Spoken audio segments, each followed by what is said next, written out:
everybody, welcome back to Sticky Floor Friday. Let's get to the big movie this week, Spiral from the Book of Saw. You know, that famous book from the Saw movies? What? You can find it on the shelf of great horror movie tomes right between the Book of Shadows and the Book of Henry.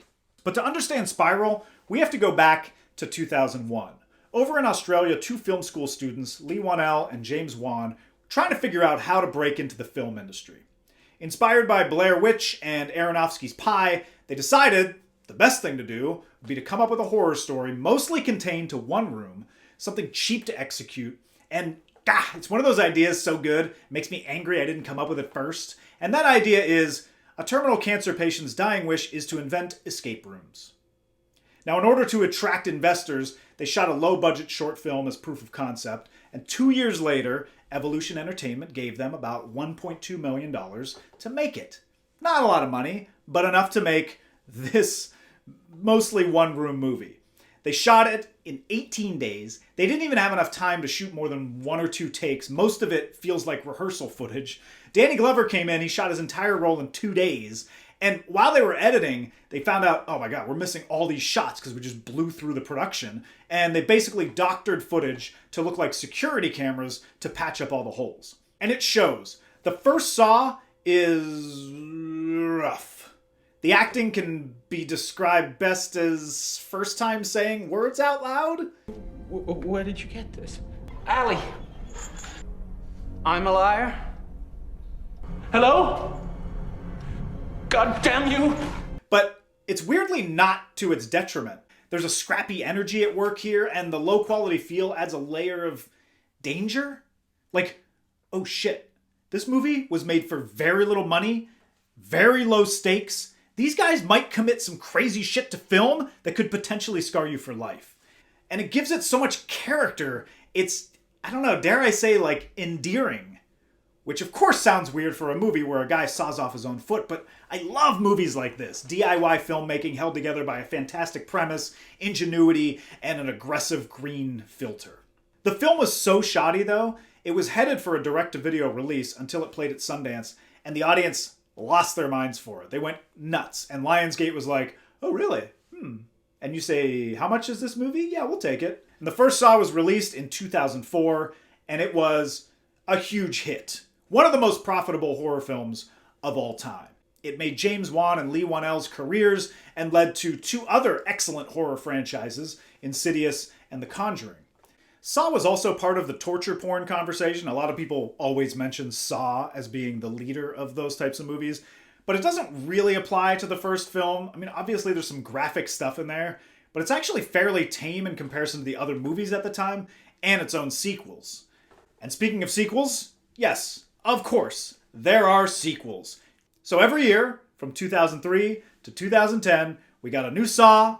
I was there, in a theater that smelled like pee. But it actually came with a little bit of a twist. Because unlike Nightmare on Elm Street or Friday the 13th, where they would just shuttle in a fresh batch of people to kill while keeping like a very tenuous connection to the previous movies, Saw leaned heavily into its lore. It's the source of most of its charm. Complicated, convoluted, knotty plotting that ties every movie together like a jigsaw puzzle. It becomes so intricate that it would be impossible to watch Saw 5 without having seen Saws 1 through 4. They are obsessed with sticking to the rules and making sure anything perceived as a plot hole is filled out and every backstory connects, every character left alive returns until they are dead.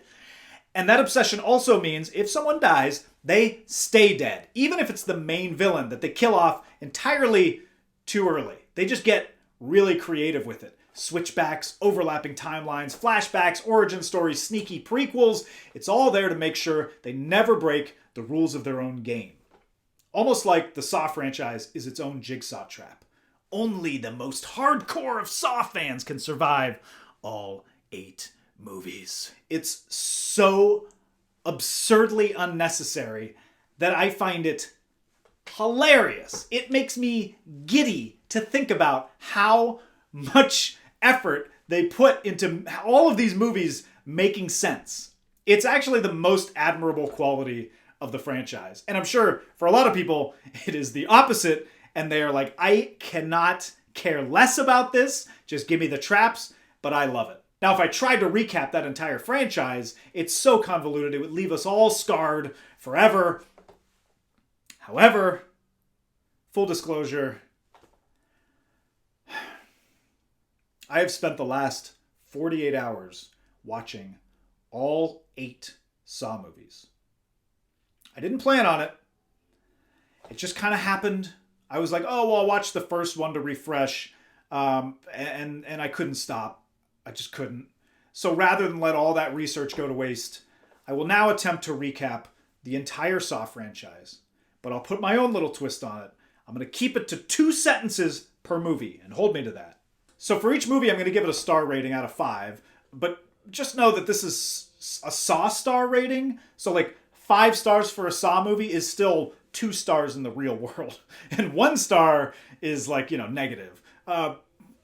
Just you gotta work on a different scale. You gotta work on the Saw scale. We'll also talk about the level of green in each movie. That's on a scale of 1 to 5. We'll give you the death count. I'll give you my favorite trap. And we will mention whether we return to the original bathroom from the first movie. I can't believe I watched all 8 of these movies in 40. I don't feel well, I gotta be honest. But let's do this. All right, let's start in 2004 with the original Saw.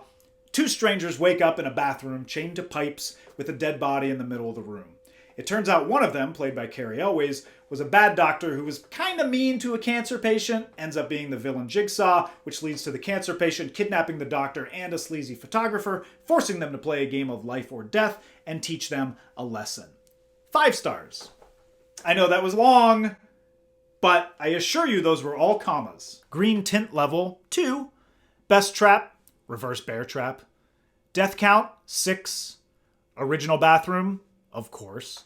Saw 2 in 2005 was Darren Lynn Bousman directing and Lee Winnell returning to write. And this one is Jigsaw gets himself caught so he can mess with Donnie Wahlberg while 7 people are trapped in a murder house.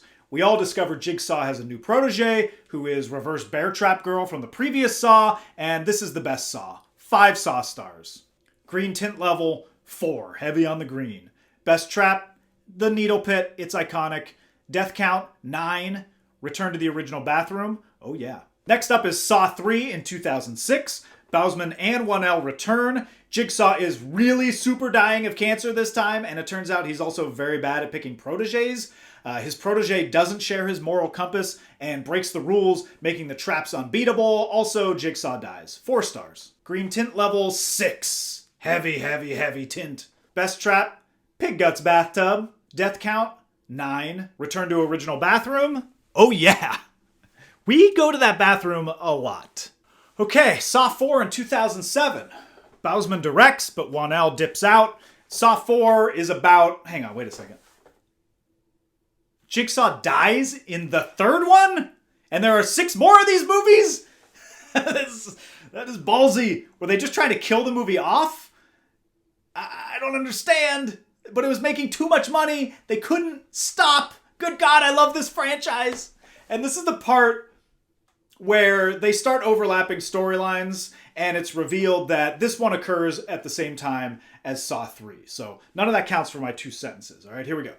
Part 4 is part 100% medically accurate real-time autopsy. Yes, Jigsaw is really dead. Part origin story, where we learn Jigsaw's wife had a miscarriage because she got too close to a door, leading to his first Jigsaw trap and kill. We also learn about a new protege named Hoffman, who's a cop, and he sucks. And he looks exactly like another cop named Strom, with their floppy John Connor hair and complete lack of a defining personality other than the fact that they both suck. Also, Donnie Wahlberg returns just to hang around on some ice for 90 minutes. Then he gets his head smashed. 2.5 Saw stars. Green tint level, 3. Best trap, ice block challenge. Death count, 11. Return to original bathroom? No. Ooh, first time. Saw 5. 2008. And this is the point where you realize, in order to understand the continuity of these movies, you have to be as obsessive as the cops who are trying to catch Jigsaw. 5 sees the one guy, Hoffman, who looks like the other guy, Strom, taking up the mantle as Jigsaw. But at the same time, Jigsaw leaves his wife a box of which the contents are a secret for now. Strom escapes a Jigsaw trap that was meant to kill him, and Hoffman is on his trail to tie up the loose end before Strom figures out that Hoffman is now the new Jigsaw. Strom, of course, figures it out, mostly by talking to himself in empty rooms, and it's perfect. How'd they get you? Very little Jigsaw in this one, which automatically makes it less interesting. But we finally figure out Hoffman's deal and why he's helping Jigsaw. Hoffman was a Jigsaw impersonator out for vengeance against the man who killed his sister, his only family. And Jigsaw wasn't happy about that. He thought the work was shoddy and he didn't like being associated with, bad craftsmanship. So he recruited Hoffman. Much like how Darren Lynn Bousman wrote a script that was similar to Saw, but instead of letting him make that movie, they just hired him to direct Saw 2. And, now it's like all the pieces are kind of starting to fit together. Do you see it? Anyway, Hoffman and Kramer become best buds, and they go around jigsawing people, revealing Hoffman's been a part of it ever since, even before Bear Trap Girl, Amanda. At the same time, there's a team game going on. All the people in the team are revealed to be folks who, burned down a building or something. Not entirely clear. I don't know about that part. But then, Strom and Hoffman fight, and it looks like this. That man's an imposter. That man is the imposter. Strom actually gets the upper hand and traps Hoffman in a coffin, but then it turns out he worked himself, and he gets himself framed as Jigsaw's accomplice. Oh, and he gets squashed to death. Also that. Fucking Hoffman. This guy. Damn you, Hoffman. 2 Saw stars. Green tint level, 2 on the low side. Best trap. Gotta say, not a lot of great ones in this one. I'll say the pendulum. Death count, 6. Return to the original bathroom. No. 2 in a row. Saw 6. 2009. Okay. By this point, I just need Hoffman to die. He's got to go. He's lasted way too long. Surely, Saw 6 has to be the end of him. Saw 6. This one is a message movie. A sweet, sweet murder message movie. Did you guys know health insurance companies are killing us? How crazy is that? And now they have to pay for their predatory ways. Luckily, Jigsaw's on the case from beyond the grave. The most forward-thinking man on the planet. Just once, I want someone to find a Jigsaw tape that doesn't make any sense. Because Jigsaw forgot a step. So it's like, you must swallow these nails or face death by 1,000 paper cuts. And then he forgot to load the paper in the machine. The person's just like, oh, okay, well, I'm not going to eat the nails. Anyway, we find out what's inside Mrs. Jigsaw's box. Come on. I'm talking about the box Jigsaw gave to his wife. It has info on the health insurance employees who were denying people's claims, including Jigsaw. Also, there's a reverse bear trap in there. So Mrs. Saw gives the information to Hoffman to complete the task, but she does not give him the bear trap. And even though Strom is dead, it's revealed that, well, Hoffman is still alive, even though it's the same person, but also Agent Perez is alive. Wow, that's so exciting. Yeah, I forgot to mention Agent Perez. She was back in Saw 4. She's an FBI agent who survived one of the dumbest Saw attacks ever, when she puts her face real close to a Jigsaw puppet, and I don't know what she's going to smooch it, and it explodes in her face. But she didn't fully die, so of course she's back on the case, and she's going to figure this out or die trying. Actually, she figures it out and dies trying, because after Hoffman slips up, he gets discovered, and then he just kills a bunch of police officers, including Agent Perez. Bye-bye, Agent Perez. Thanks for playing. Meanwhile, the health insurance group is also stuck in a series of traps in a game being watched by some woman and her son in a cage, and I don't know, there's acid above it. When the health insurance guy reaches the end, he comes face to face with the woman and her son, and then she realizes he's responsible for denying her husband's coverage, and then her husband had died. Anyway, insurance guy gets injected with acid needles. So, as these movies lumber forward, you realize the main trap storyline becomes less and less consequential, but by this point, It's all about protege intrigue. And just when it seems like the worst horror movie villain in history, Hoff-fucking-Man, is going to get away with it, Mrs. Saw shows up and puts Hoffman in the reverse bear trap. Why? It's complicated, but that's what we're here for, right? So, alright, I'll explain it. Reverse bear trap girl Amanda from the first and second and third Saws was blackmailed by Hoffman to kill Lynn Denlin. She was the doctor from Saw 3 who Jigsaw tasked with keeping her alive. I don't know if I mentioned her, I can't remember. But anyway, by killing Lynn, Amanda killed Jigsaw, which means Hoffman is also responsible for Jigsaw's death. And God, that guy is the worst! Anyway, now Hoffman is in the bear trap, and yes, we're finally gonna get rid of this guy at the hands of Mrs. Saw! No! He escapes the trap, just like Strom and Five. They're forever linked. They're the same person. Anyway, Hoffman lives. And I want to give this 1 star because of that. But this is actually one of the better Saws. 4 stars. Green tint level 1. We're starting to get clarity. Best trap, pound of flesh trap. Death count, 12. Ooh, getting high. Return to original bathroom? No. I don't know what else could be done. This fucking Hoffman guy, he won't die. He won't die. There's gotta be a way. Okay. Saw 3D, 2010.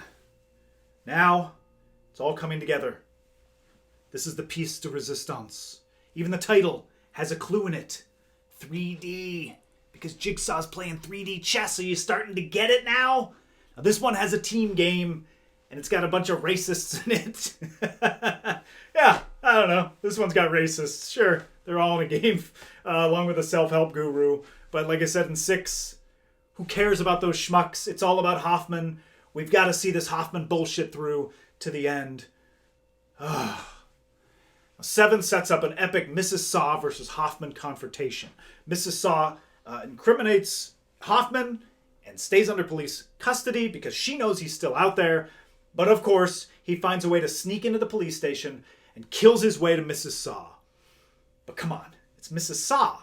She's been with us for a long time now, since 4, right? Surely she's the one to stop him. She is not the one to stop him. Instead, he puts a bear trap on her face and she dies. She is dead. We're done. We're fucked. We're stuck with Hoffman forever.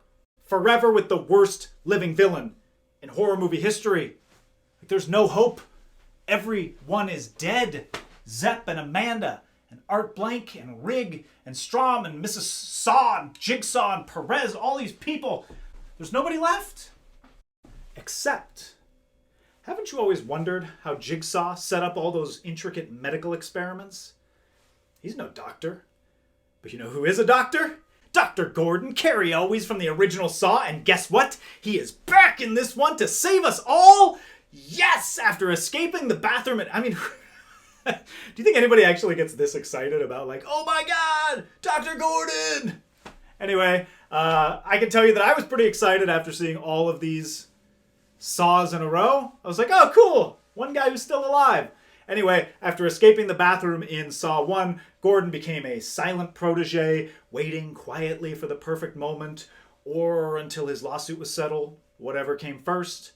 And here he is, just in time to capture Hoffman, just when it looks like he's going to get away with it all, and take him to the only place that makes sense, the original bathroom. And Gordon picks up the rusty saw, tosses it in, closes the door, and that is the end of Hoffman. Finally, Jigsaw's avenged!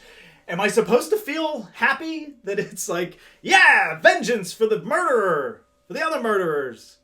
We murdered the murderer. I don't know. I don't know anymore. I've lost all moral compass watching these. But it all comes full circle, and literally every possible loose end is tied up.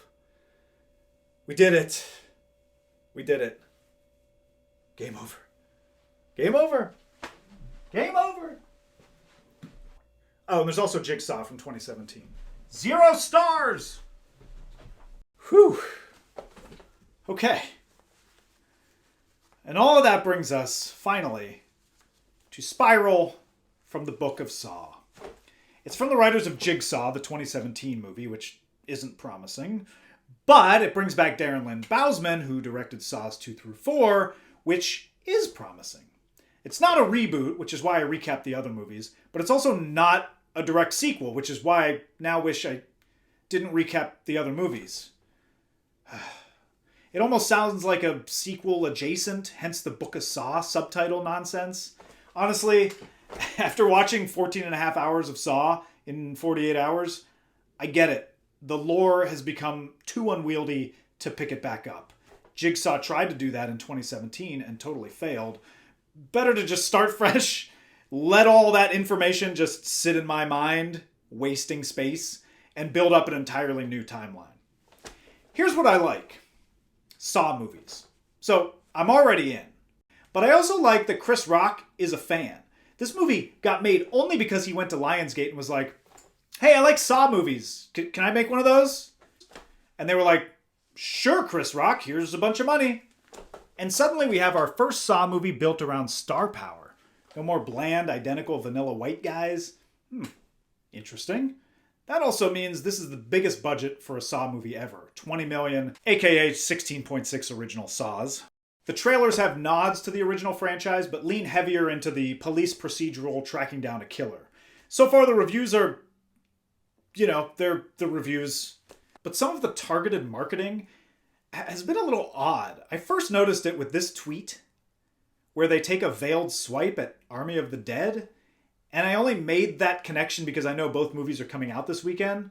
Either way, it's a weird non sequitur. They're just drawing more attention to the fact that you can sit at home and watch a zombie movie on Netflix than go to the theater and see Spiral. Jeez. What did Army of the Dead do to Jigsaw? Force him to sit through Justice League?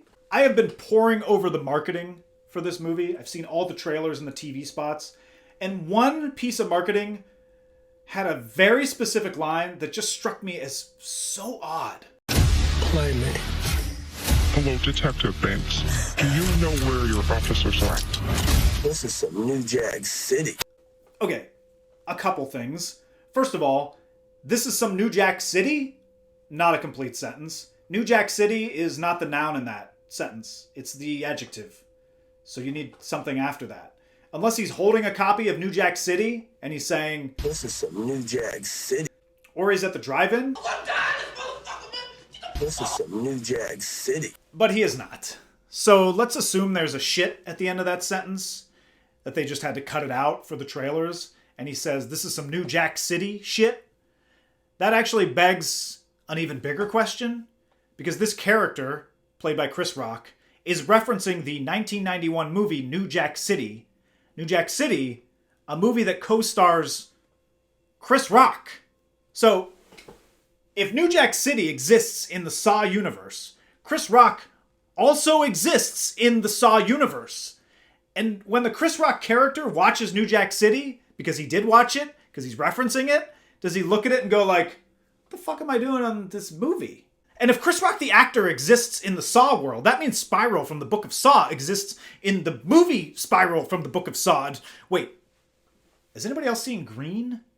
Nerd with words. I want to play a game. Your obsession with the Saw franchise has reached a level your brain cannot sustain. You were only meant to briskly recap the original series before giving some quick thoughts on the new movie, but your new deep dive style has opened doors that should remain. Not opened. You have nitpicked the Saw series to death, so now it's time to pick your fate, or face death yourself.